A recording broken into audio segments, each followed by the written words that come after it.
So our speaker today is Brian Bohman, and he is a Ph.D. student in Water Resources Science. He started here at the University of Minnesota in the fall of 2015, and he's advised by Carl Rosen and myself. We're co-advisors. He did a Bachelor's of Arts from St. John's and Benedict's College in Natural Resources.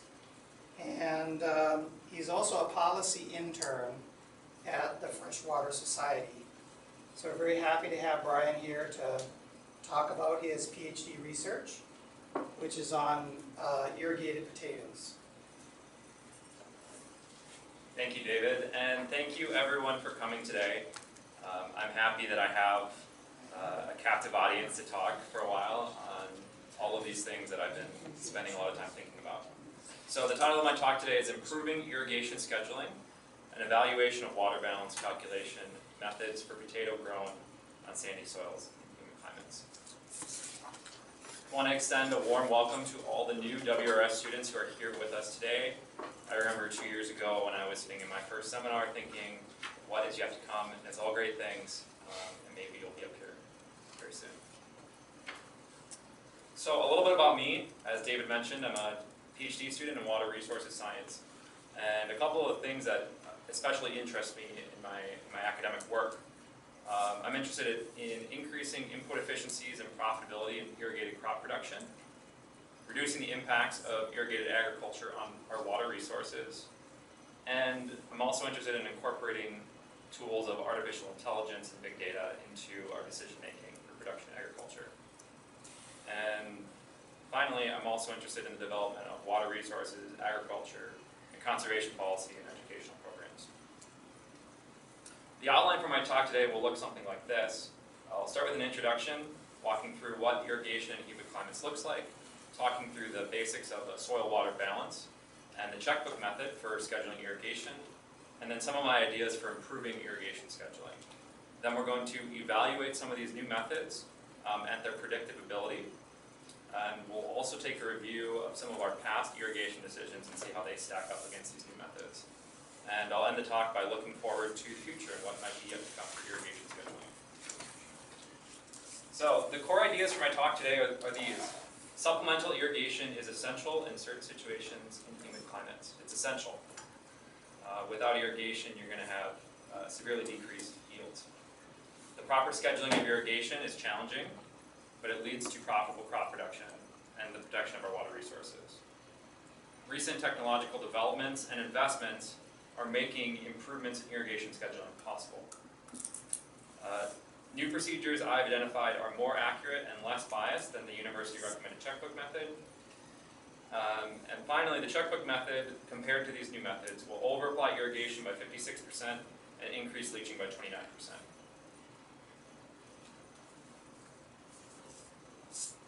So I'd like to take a moment just to reflect on the differences between these two images. One is irrigated crop production in a humid climate, and the other is irrigated crop production in an arid climate. And although there are some similarities, like the crop circles you see, there are some significant differences too that make the way in which we consider irrigated agriculture in humid climates different than arid climates. So in an arid climate, this image is from western Nebraska and eastern Colorado. Precipitation is less than evapotranspiration, meaning that more water is driven into the atmosphere than comes from the atmosphere into the soil. And so irrigation in this case is necessary for crop production due to climate conditions, primarily. For irrigation in humid climates, we find that precipitation is greater than evapotranspiration. So we have lots of rainfall here in Minnesota. But we have the necessity to irrigate based on our soil and our plant conditions that we find. So in Minnesota, you can see that the distribution of irrigated agriculture is not uniform. It occurs in pockets. And a lot of these pockets are different areas of sandy soils that we'll find that overlay useful aquifers that can provide a lot of water. So I've highlighted a number of these areas that are of interest now in terms of the management of water supply. You can see the Bonanza Valley in central Minnesota, the Little Rock Creek area, also in central Minnesota, and up in north central Minnesota, we have the Pineland Sands Aquifer and the Straight River Groundwater Management area. And we often find in these irrigated areas high profitability crop production, such as potatoes or other specialty crop production. And you can see in the enhanced image of the Pineland Sands Aquifer, there are potato production, among other things. So when we think about the soil-water balance, which is really the foundation of irrigation, we have to think about the inputs and the outputs, and then what remains after you balance it out. So for our inputs, we have irrigation and precipitation. That's how the water enters the system. And water leaves the system through the process of evaporation and transpiration. Evaporation is water driven by the atmosphere from the soil into the atmosphere, and transpiration is that same process but through the plants or through the crops. We can also lose water out of the bottom of the soil column through a process called leaching. And what remains is our soil moisture, or our soil moisture storage. So that's noted S. And so the soil moisture storage is the idea we're most interested in irrigation scheduling. We want to make sure we have adequate soil moisture for crop production. And on the bottom, I've given a simplified version of the soil-water balance. Precipitation plus irrigation minus evapotranspiration and leaching gives you your change in soil moisture storage. And digging in a little bit further on soil moisture, we can have a whole range of conditions from 0% water to saturation, which in sandy soils is somewhere around 30%. And some of that water is not useful. If you see on the left side, that water is not available for plants. It's held too tightly to the soil particles. Whereas on the far right side, we have excess water. Water is able to be drained by gravity downwards, and that's the process of leaching. So we try and stay out of those two zones. And in the middle, we have a zone called available water holding capacity between the wilting point and field capacity. And those are our two parameters. Wilting point is the quantity of water at which the plants can no longer suck water out of the soil. And field capacity, when you're above field capacity, if you have water will gradually drain through the process of leaching. So we want to stay within our available water holding capacity zone. And even further reducing the amount of water we're able to work with, we have what's the water stress point, and that's somewhere in between field capacity and wilting point. That gives us our concept of allowable depletion. So in irrigation scheduling, we're really working in this zone of allowable depletion between field capacity and water stress, and it's rather small to work with. Irrigation scheduling is a method to track our changes in soil moisture using the water balances that I've described. It allows us to determine when to irrigate, to avoid water stress, to avoid going below that allowable depletion point, and to quantify how much to irrigate to reduce leaching. We don't want to add more water to the system than is necessary to reach the point of field capacity. If we exceed field capacity, then we'll drive leaching events, which has negative environmental benefit, or negative environmental consequences. Most of the upper Midwest Extension Services recommend similar programs of irrigation scheduling, commonly known as the Checkbook Method.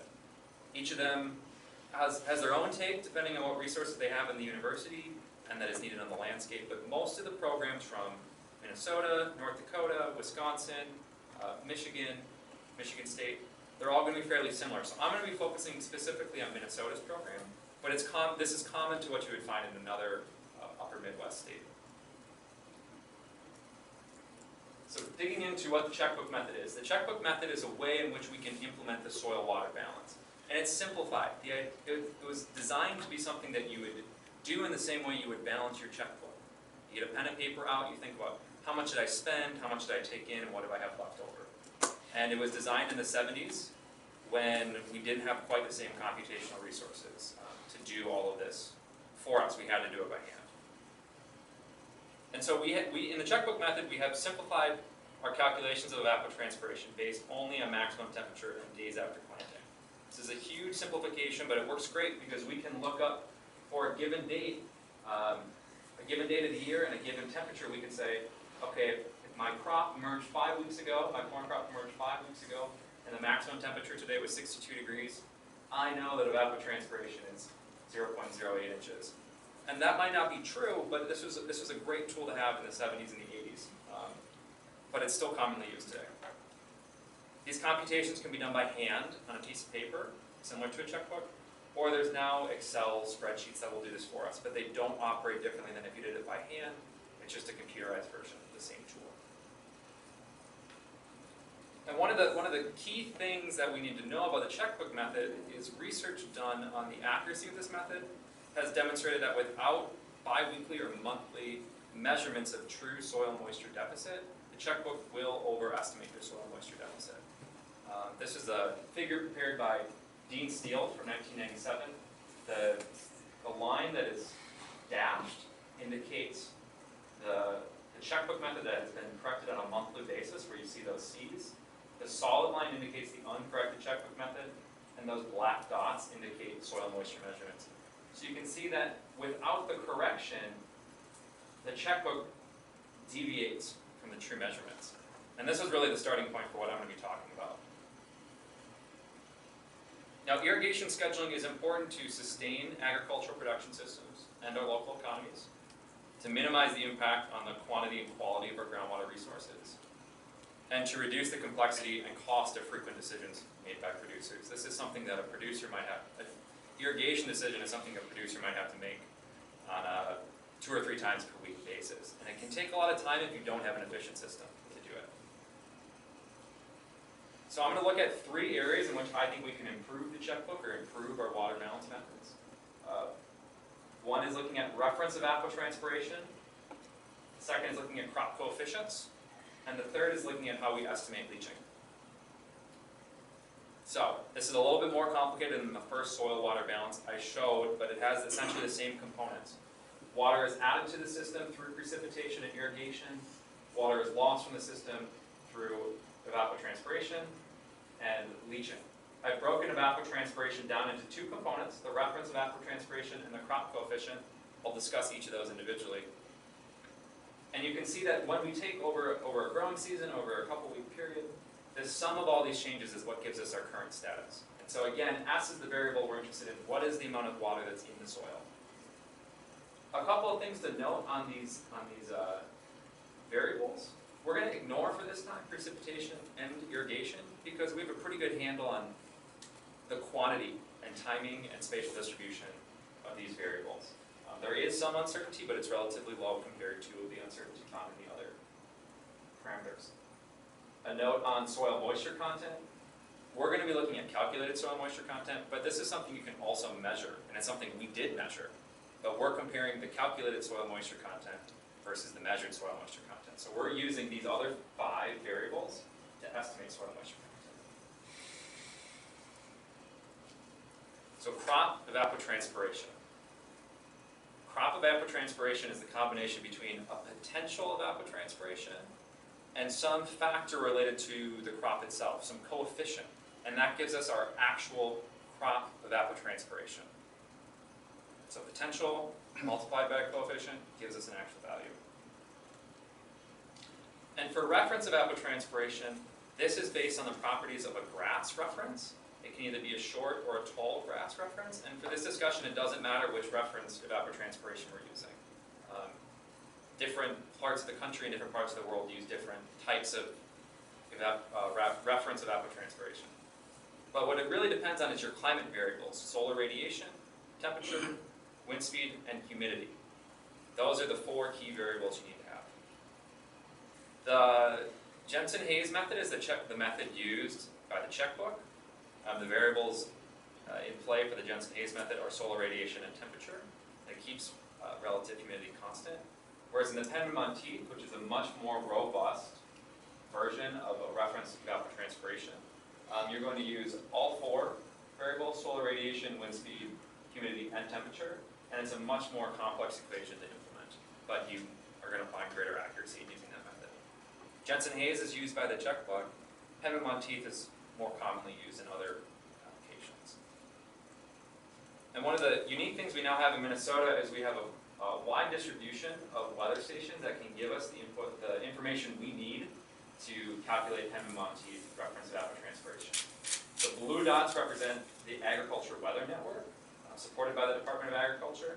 And the yellow dots represent the Discovery Farms Minnesota network, which is supported by a number of partners. And these stations are all live uploaded to the net, and we can take that information and use it for irrigation scheduling. We just need to harness it. It's there. We don't need to install any new equipment. And it is. The Ag Weather Network is using this to provide better estimates of crop evapotranspiration. And for our crop coefficients, the thing we're multiplying our reference evapotranspiration by, there's two different ways that we can improve our crop coefficient. And so the first one I'm going to talk about is the difference between mean crop coefficients and dual crop coefficients. In a mean crop coefficient, we have a single number that changes over time that represents both evaporation and transpiration. It doesn't split it apart. And that works most of the time, but it might not be as accurate. It's a good first order estimate, but it might not be the best estimate. If we use a dual crop coefficient, we can represent both the component of evaporation and transpiration. You combine them together. And so you can see in this figure that on the dates in which you have the arrows on the bottom that indicate irrigation events, you are wetting the soil, and so you're able to evaporate more water than would be indicated if you're just using the mean crop coefficient. And I think this is important because in these humid climates, we have very frequent wetting events. Multiple times per week. It's different than in the arid climate. So we're going to try and incorporate some of these dual crop coefficients. And the other way we can think about our crop coefficient is, how do we track crop growth over the season? Do we use the method of days after planting? Do we use the method of days after emergence? Or do we use some sort of remote sensing tool? And you can see that the three methods are compared. The dotted line is your planting date, days after planting. The solid line is days after emergence. And then the triangles represent remote sensing. And so we can see that these different methods of tracking crop growth and crop development give us different answers to what that number should be. And that can be important. Even if we have a perfect estimate of reference evapotranspiration, if our crop coefficient is wrong, we're going to get the wrong crop ET value. And I don't want to dive too deep into the remote sensing behind this, but we can take different wavelengths of light and compare them against each other to determine how much of a given field are soil pixels and how much of a given field are vegetation pixels. And we can use this ratio called the Soil Adjusted Vegetation Index, where we compare near infrared light and red light to determine just that. And that's what you're seeing in the image on the bottom. It's a depiction of a crop coefficient from an author, J.M.D. From 2007. It's a depiction of a crop coefficient across time. On the left, you have early in the season. On the right, you have later in the season. So you can see that the crop coefficient varies in time and it varies spatially too. So we might be able to capture some of this additional variability. And then for leaching. In the past, we've assumed that anytime we've exceeded field capacity, the moisture leaches immediately. And that's called the tipping bucket method. Anytime we are in excess of field capacity, all of that water will drain in 24 hours. I was able to collect some field data last fall, which indicates that might not be the case. And I think it's known to not be the case. It's just a question of, is the tipping bucket approach a reasonable assumption, or is assuming we lose all of our moisture in 24 hours actually going to get us into trouble later, as those little bits of difference add up over a long time. So I'm proposing a new method called the leaking bucket, where soil moisture in excess of field capacity will drain at an exponentially decaying rate as a function of water content. So you can see that our field capacity point is really this water content at which drainage becomes negligible. And so drainage is still occurring and will keep occurring forever. Gravity will keep drawing that water down. But it just, at what point does this become negligible? And so I think incorporating this curve in our water balance calculations might be useful in getting better estimates. So now on to the study in which we're working in. This is a study located at the Sand Plains Research Farm in Becker, Minnesota, which is located in central Minnesota in a heavily irrigated area in Sherburne County. We were using russet Burbank potato, and this study was conducted in 2016 and is being conducted this year in 2017. This is a split plot study with 4 reps and a randomized complete block design. We have 2 irrigation treatments, which are the whole plots, where we have a deficit irrigation treatment and a full rate irrigation treatment, and I'll describe those more in the next slide. And we also have 6 nitrogen rates This is a study primarily designed to look at yield impacts of nitrogen in irrigation management, among other things. So we're just using the data from this study to address this irrigation scheduling question. So we're only using 3 of the nitrogen rates, and those are the recommended nitrogen rates. We're ignoring the other 3. For our irrigation treatment, the deficit rate is 85% of the checkbook deficit, whereas the full rate is 100% of the checkbook deficit. So we're slightly modifying the amount of water we're applying at each irrigation event. The deficit received 85% of the water it was scheduled to apply. The full rate received 100% of the water it was scheduled to apply. And we accomplished this by using different sizes of nozzles on the overhead irrigation system. And we didn't quite use the checkbook as it's prescribed in the extension literature. We used a modified version of it, and this is the same procedure that's used for all the irrigated studies at the Sand Plains Research Farm, which is the primary location for irrigated research at the University of Minnesota. So we had fixed days of irrigation, Monday, Thursday, and Saturday. On those dates, we either irrigated or didn't.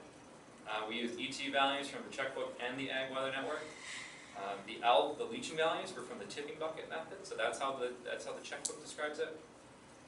We did not use measurements to update the water balance, and that's important because I indicated before that the checkbook doesn't work so well if you don't use measurements to update the water balance.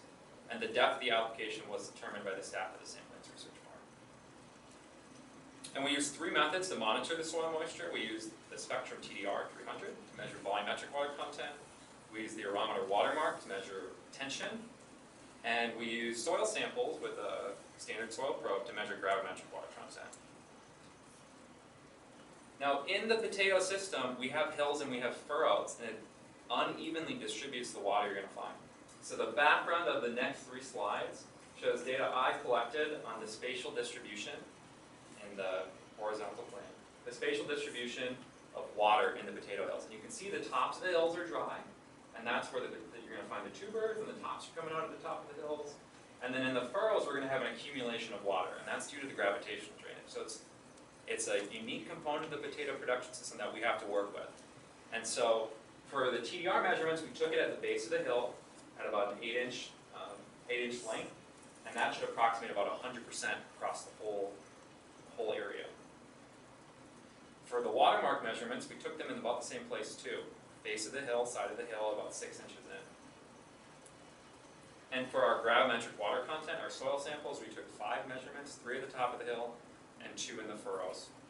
And that gives us a nice composite sample that will even out and give us a relatively average value.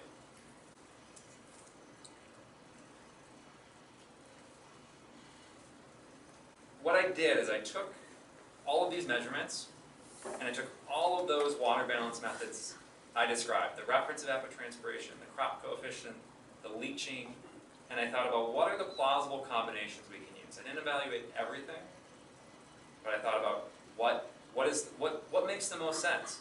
And so the methods I described in the earlier part of my presentation, they are combined in 9 new ways.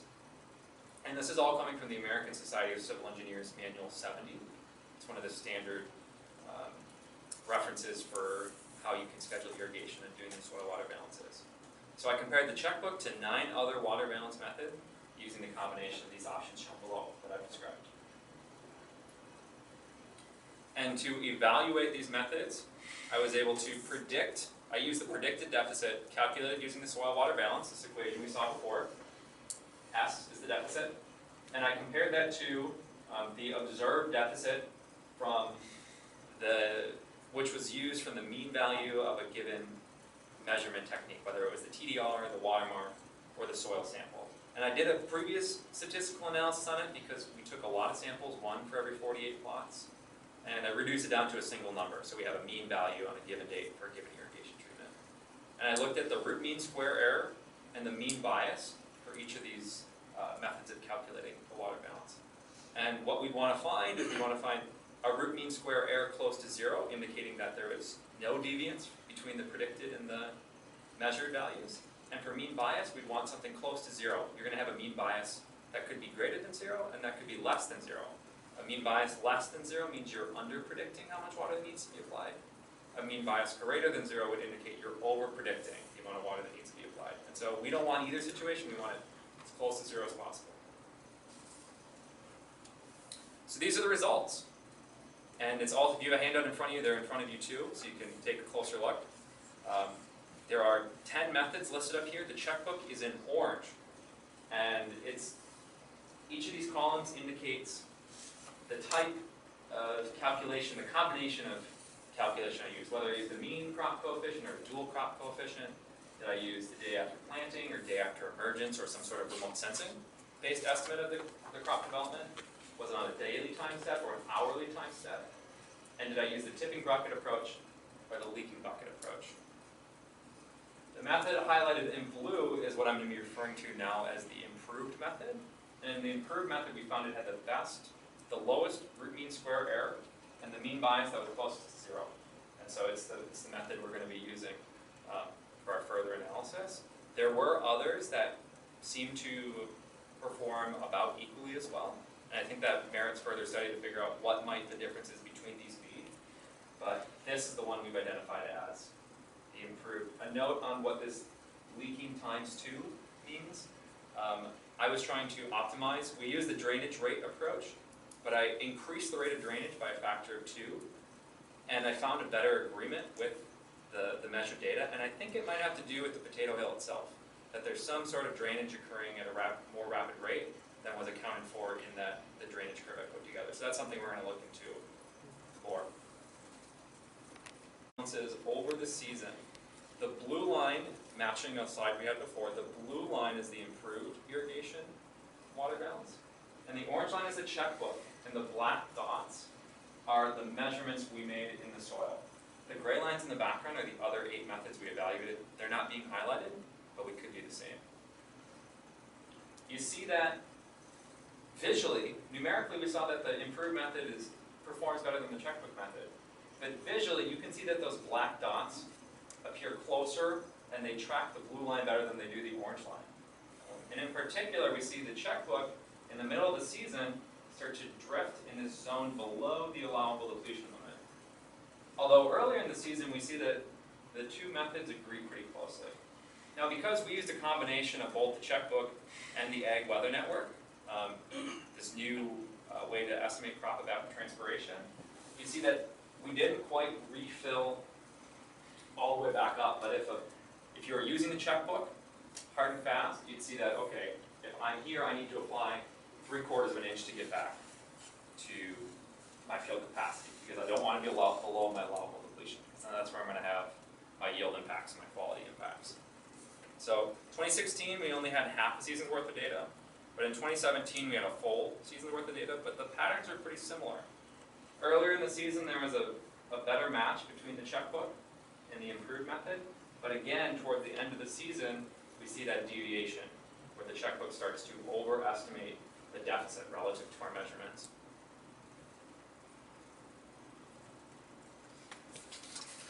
So, based on this analysis, I'm concluding that the improved water balance calculation method is shown to improve accuracy and reduce bias in soil moisture deficit estimates, and it eliminates the need to monitor soil moisture every 2 weeks, which is important, because if we have a method that's able to be used without frequent required soil moisture measurements, it might be adopted by more producers.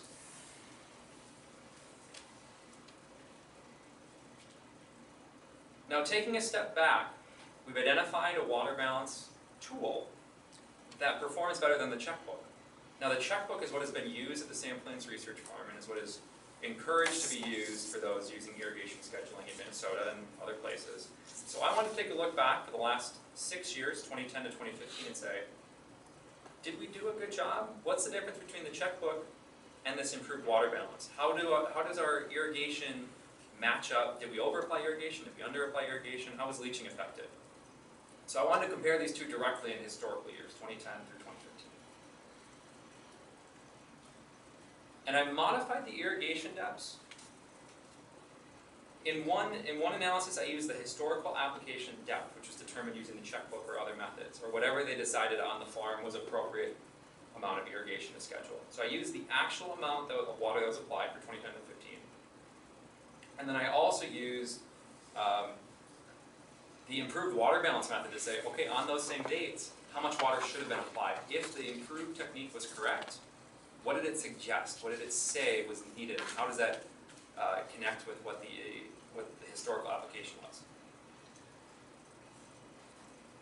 And so these are the results of that part of the study. And you can see over this time period, it was relatively wet. The only dry year was 2012, where precipitation was significantly below average. 2013 was average, but on the whole, this is from a wet period of time. And you can look across each year the differences between what the checkbook would have scheduled for irrigation and what the improved method would have scheduled for irrigation, and the same for leaching. And what we find is that the checkbook over-applies irrigation by 56% relative to the improved method, and it drives leaching by an extra 29%. So applying more water will drive more leaching because we're moving into that zone where we're in excess of field capacity. So we're doing a poor job of applying our irrigation with the checkbook. And so if we use the improved method, we would see reductions in the cost of irrigating, the volume of water that is irrigated, and potentially a decrease in the environmental impacts of irrigated agriculture.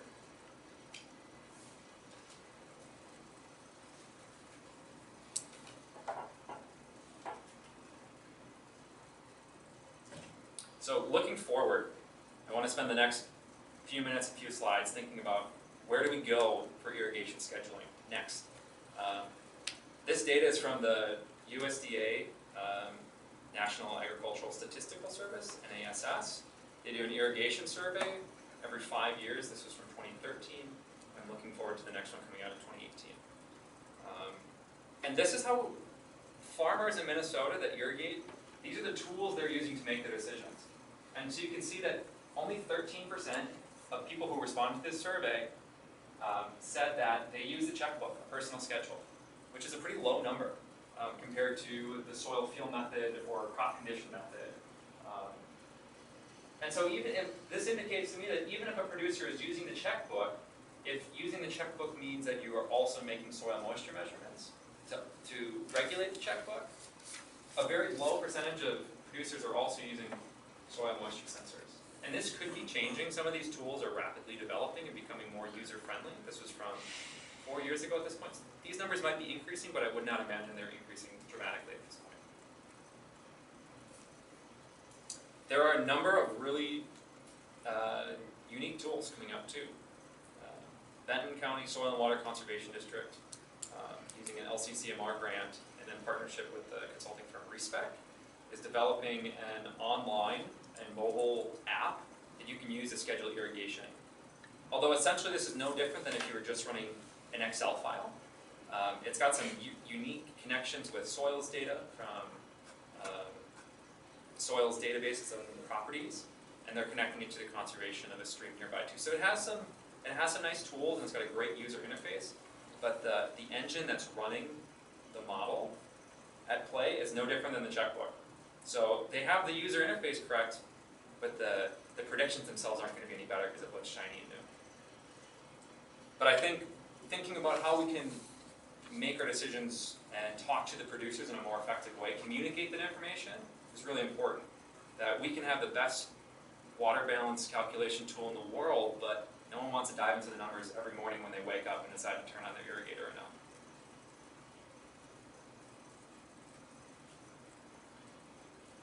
And then I want to think about how we decide when to irrigate. This is an image we saw earlier in the presentation, and we're working in this small zone between water stress and field capacity. And I identified for the soils we're working in this Hubbard loamy sand at the Becker Research Station for a 12-inch managed rooting zone depth for the potato. Those are the quantities of water in each of the zones. So you can see that this allowable depletion zone is one of the smallest. So we're really working in a narrow window. And maximum crop evapotranspiration for potatoes is somewhere between 1/4 and 3/10 of an inch in the heat of the summer. So you can run through that 6/10 of an inch pretty quickly. So we need to be, but you could also have a 4-inch rainfall out of nowhere too. So we need to be strategic in how we think about what is the optimal irrigation frequency or trigger point to begin our irrigation. It might change depending on what time of the season you're in. And we also want to think about if we know a mega rainfall event is coming, or we think it might be coming, should we refill the profile completely, or can we get by refilling it just below field capacity? You know, maybe our deficit was half an inch, maybe we applied 3/10 of an inch of water. So we still have a buffer capacity of 2/10 of an inch. It's something that we're trying to explore in the field study. That's why we designed our irrigation rates the way they were. But it's something we think needs to be explored further. How do you make these decisions? What criteria? When? How much? But it's all based on knowing the deficit of soil moisture.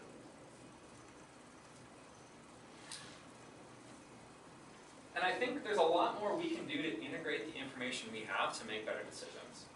We have weather data through the networks I've described. We have remote sensing information from different types of sensors and different types of indices.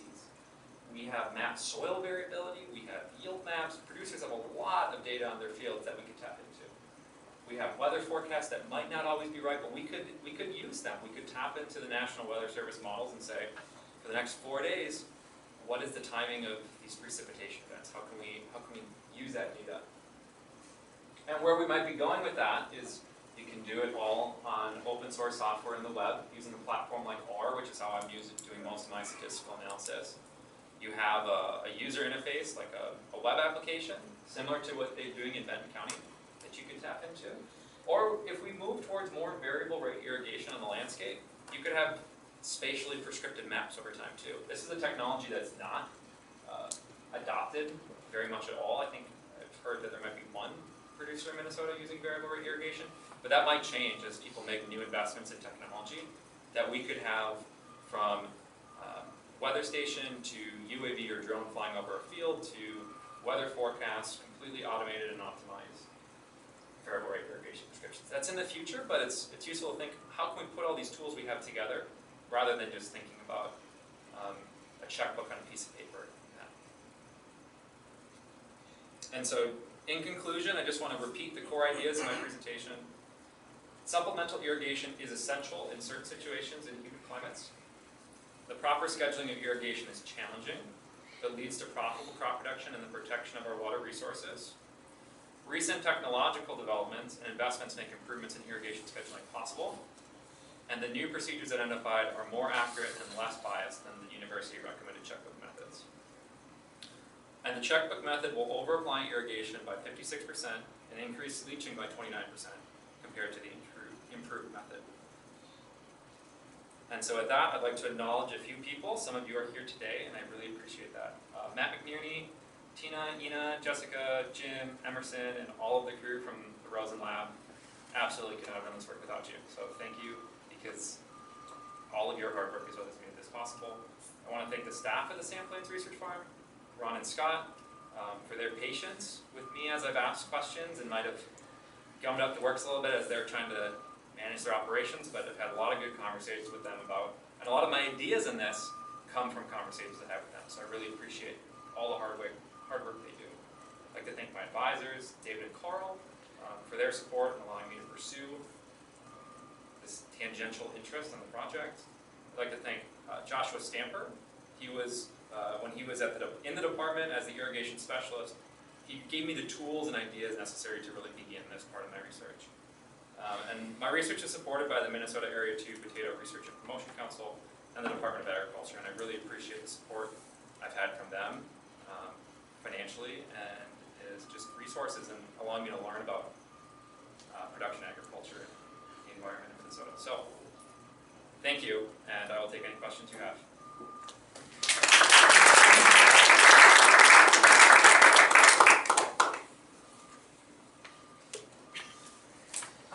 Driver would the cost, the energy cost be for helping farmers convert from the gut feel or eyeball method to using your scheduling software? It could be. I heard from a producer when we were at our field day, he thinks about whenever he turns his pivot on, it's $500 per day. And I don't know how many acres that is, I don't know how much water he's applying, but it's substantial, and they think about this as a cost, but I don't know if they trust, because there's a lot of risk in not irrigating at the right time. And so the risk-averse person might feel more comfortable over-applying irrigation and over-applying nitrogen to compensate. Not saying that that's what people do, but if we can, But if we can build more confidence in the irrigation scheduling tools, we might be able to, we have to build confidence, because I've talked to some producers too who say, my checkbook just isn't working. It's just not lining up right. And that's how I got started on this whole part of my project, was the measurements I was taking in the soil weren't matching up with the checkbook. So this has been just a process of trying to figure out what's going on. So I think it could. The financial driver is really what I think will make a difference, if you can put it in terms. The producers will be concerned about the leaching benefits because it's better PR for them. But if you're over irrigating by 50%, that's a lot. That's not an insubstantial amount. Yeah, you don't want your neighbors to see your crop withering though either. That would be very embarrassing. Yeah. If you go to that table again, it looks like if you just switch to Penman-Monteith, you make a huge, without doing anything else, just go to Penman-Monteith. Yeah, absolutely. And Absolutely. that might be the easiest fix. I don't know. But, You're right that it's an easy fix, but because the implementation of Penman-Monteith is numerically more complicated, it's difficult to do. That's what the Ag Weather Network does, is it really implements Penman-Monteith. right. And so that's great, but we could still adjust our crop coefficients, Yeah. because we're using mean crop coefficients and days after planting in the Ag Weather Network, and we're using the two bucket method. So that's what this is. If you were to schedule all of your irrigation based on Yeah, so you're basically not doing anything except changing your reference ET and by using the Penman-Monteith, right? it makes a huge change. That Makes a just huge change. it Yeah, yourself. yeah. But then you're tweaking it. You can even tweak further. it, and I don't know how much data we would need to say this is the best method, because you're right. I mean, you're still over irrigating, but you really reduce it substantially just by changing your reference. Yeah. That the reference ET might be the most important thing to look about, and then some of the drainage estimations are kind of like icing on top of the cake. Is there a question in the back? Yeah. I was wondering what you used for your maximum allowable depletion percentages and why. We use 35% depletion for potato, and that's what's commonly reported in the literature for potato. We were having a discussion yesterday. I don't know how appropriate that number is for humid climates and for Minnesota, because a lot of the irrigation references we have were developed out west, where the arid factors are more important, and you might have a heavier soil. So 35% depletion in heavier soil might not correspond to the same soil moisture tension that would actually cause the stress in the plant. So we use 35% depletion as the allowable depletion limit, but I don't know how confident I am that that's actually what the allowable depletion limit is. Did you change it all through the season? You could, and that's what the checkbook recommends. Okay. But for this example, I just held it constant. And so there's a kind of like a stepwise formula. You can say, okay, during the vegetative stage, my depletion can be 50%. During the bulking phase, which is the majority of the season, it should be 35%. And at the end of the season, as the vines are dying back, you could have a depletion as much as 65 or 70%. And where do you get those numbers from? Some of that's reported in the extension literature, which is coming from some of the older irrigation literature from out west. Yeah. Is there a way to calculate the field capacity and wilting point? Is there an easy way for farmers to access that information so that they actually know what their windows are? Is it available It's by challenging. soil class? It's challenging. Surgo, or You could, and I you have think to send your soil to a lab? I mean, there's ways to estimate based on your textural properties using something called a transfer function, and these are well defined in soil physics literature. But the question is, how accurate are they to the field conditions? And on heavier soils, your field capacity is going to be closer to a 3rd bar tension. In sandy soils, it's going to be closer to a 10th bar. I think in the measurements I made in our soil, it was 0.08 of a bar, 8 centibars. And so, but that number changes. The field capacity isn't defined by the tension, it's defined by the drainage rate. So I would really recommend if someone wanted to know what the field capacity is in their field, that they should do a drainage rate experiment, because that's what you're managing for. You want to know when does the drainage become negligible. And then you could, once you know that, if you know the tension that's found at and the water content, then you can use that in your management. But that's going to vary spatially. I mean, even in our small plot study, field capacity could vary from 20% to 16%. Which is hard. You need to know in the spot you're taking your measurements what the field capacity is, because a measurement of 18% volumetric water content in an area that has, field capacity of 20%, that's good. But if you're in an area that has field capacity of 16%, that's not so good. So there is data available. I don't know how appropriate it is to really, if we want to improve our irrigation scheduling, we might need to do more in situ measurements. Because as you point out, these are sandy soils, but there are, different textures out there. So I was just kind of wondering if some of those coefficients, like average coefficients, are available in It's available, you could get it in Circo. And that's what Benham County Yeah. is doing in their tool, is they're taking the Circo data. They're taking Circo to estimate that. But I don't know if they're just using the available water holding capacity estimates or they're actually using the field capacity. Because you don't necessarily need to know what your field capacity is if you don't care about taking measurements in the soil. You just want to know what your available water holding capacity is. Field capacity becomes relevant because that's what puts everything into relative units. I make a measurement, where am I in the schema of above field capacity or below field capacity? But it's critical for leaching. Yes, but if you know that if you just know your absolute deficit, then you can manage it the same way. You don't need to have you don't need to know what the true field capacity value is. Got it, right, because you just need.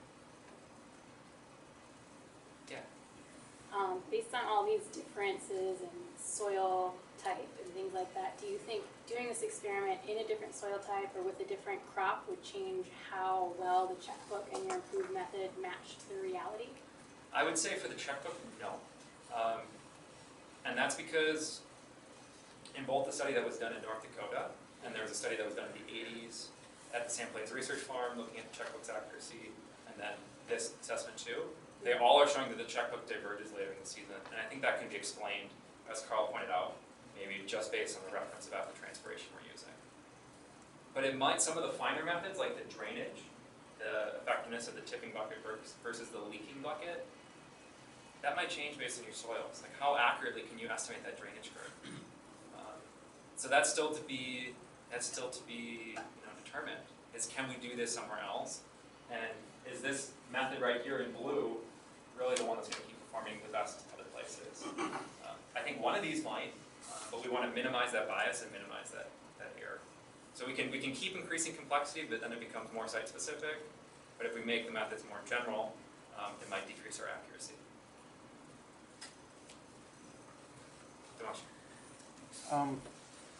Around 50% decrease, that's, seems a lot. And basically, are we talking about the whole season, or you also consider the timing of the irrigation in the season, as well as the timing of the irrigation during the day, comparing a daytime irrigation compared to the nighttime irrigation? Or, because I know what, Becker does, and they don't irrigate most of the time at night, but that can change the regime. Yeah, it can change the amount of water that's applied efficiently. Is that incorporated in No, it? no, this is just looking, really the time of irrigation isn't taken into account within a day, but that 50%, it's a 50% in excess of. So if you think about it the other way, you would decrease your irrigation by 30% or so, going from checkbook to this new method. And it's going to change over the season too. That some dates they might match up perfectly, the amount that one method is recommending versus the other. But later in the season, as you saw that the checkbook started to drop out, you can say, that's where you're really going to start seeing those over applications. So that there is a time component to the accuracy of these methods. But that's incorporated in your method, or it's not yet? It's not incorporated in saying that 50% over application. It's not saying that every application using the checkbook is an over application. It's saying over the course of the season, the total volume of irrigation applied by one method compared to the other, and then numerically comparing those two numbers. And so you might find some applications are similar in depth, and some applications are significantly different in depth. Yeah. I think you mentioned that you had different fertilizer treatments in the experiments. Do you have any data, either measured or simulated, on nitrate loss in the leaching? We do. We have suction tube lysimeters installed at a 4-foot depth, and that's the primary objective of this study, is to quantify the amount of nitrogen that's lost. One of the other interesting components to why the water balance is important is because we're only measuring concentration of nitrate. We have to calculate the depth of leaching. So if we're using a water balance estimate that overestimates the amount of leaching or underestimates it, our mass of nitrate loss is going to be inaccurate. Although our concentration might be fine, there's still some questions about, the coefficient of variation on these concentration measurements is 50%. I mean, it's huge. And you multiply that by an inaccurate water balance method, we might not be truly representing the massive nitrate loss. So it's my goal to use one of these improved methods in the calculation of nitrate leaching losses, because we can't measure, or we're choosing not to measure the mass of water loss in addition to the concentration of nitrate. So maybe you don't have it yet. I'm trying to remember the numbers. Leaching measured in inches of water was reduced by what percentage with the improved method? So I think it's reduced by 20. If you switch from the checkbook to the improved method, I think that's a 20% reduction in leaching volume. What this also means is if we use the checkbook to estimate the mass of water, or the volume of water lost, and use that to get a mass of nitrate that's lost, our numbers might be screwy there too. We're doing a full nitrogen balance in terms of mass, how much is taken up in tubers and tops and in the soil, and then we can estimate leaching too. But this might help us close our system a little bit better. So you may not have it yet, but at one point you'll have the answer to the question of how much you can reduce nitrate leaching by switching to an improved method, right? Yeah, potentially. That might be better answered using our simulation modeling. It's the final component of my project is simulation modeling. Because you do have that interaction between nitrogen and irrigation, where changing one knob might screw everything up. So did you look into the checkbook method when you did correct for the soil moisture balance, either with the field method or with the watermark or TDR? Can you explain your question a little bit more? Yeah, so most of the irrigation scheduling programs that are run by the SWCDs in the state, they have weekly field visits, So I'm wondering if you were to incorporate those weekly field visits where you do update the checkbook, how much that would improve by, because that's what a lot of us are doing right now. And having those numbers, it could be easier to convince, them a state entity to support an irrigation scheduling program, Right. I haven't. I could take my data and say, I could rerun the checkbook with my measurements, and I wouldn't use every measurement because I took it 2 or 3 times a week, which is unrealistic. I could say every 2 weeks, every month, which is what? We do it weekly. Weekly. So we could look at a combination of things and say, how well does the checkbook match up then? I will flip back to a previous slide. Dean Steele from North Dakota did this in 1997, and that's when he determined that you should check this one. You should check the measurement. You should check your soil moisture at least every 2 weeks or monthly. And that's what the difference between these two curves is. If you use a monthly correction, you're going to find a much better agreement. If you don't, you won't. And that makes sense. But what I'm trying to get to is a model that doesn't necessarily need to be corrected, because if it needs to be corrected, it's not inherently useful. It's a good in-between tool. The idea is useful, but if it keeps leading us in the wrong direction, maybe we should think about why is it leading us in the wrong direction. Not that the measurements aren't important, because it's a good FaceTime with irrigators and talk about the conditions they're seeing, and to say, do the numbers on the computer really match up with what's going on in the soil. I think it's important, but it might not be necessary. Whereas in the current checkbook, it's absolutely necessary.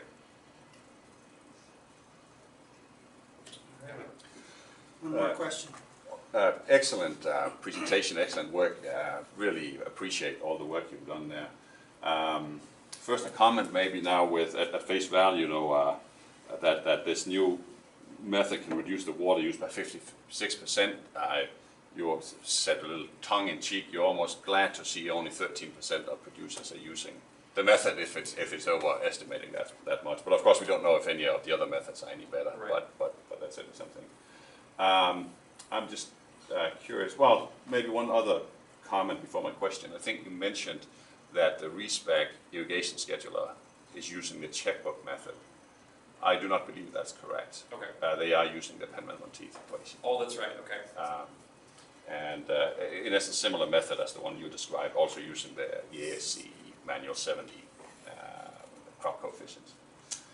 And then to the question, and I was back at the table you had with the different methods.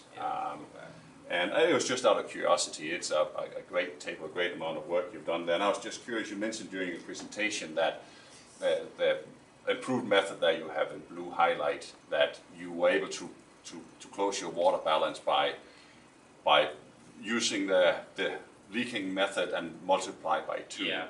And you said, well, you're looking at other, that seems a little crude way of closing that water balance. I was just curious what other things you would envision looking at. We measured, last fall we measured the drainage curve. We measured it for the flat ground and the hill. When I did these calculations, I just used the flat drainage curve because what I was monitoring in the hill was really to see that distribution of water. That's what I was more interested in. I didn't think about incorporating that initially into these estimates, but I think what I would do is look at the drainage curve in the hill, the capacity in the hill, and you're going to get the drainage rate might be different. And so I haven't explored that.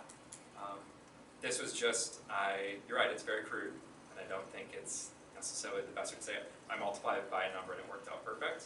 But I think it explores that we might be able to, there's something that's going on that's unexplained. And it might have to do with these darn hills. Yep.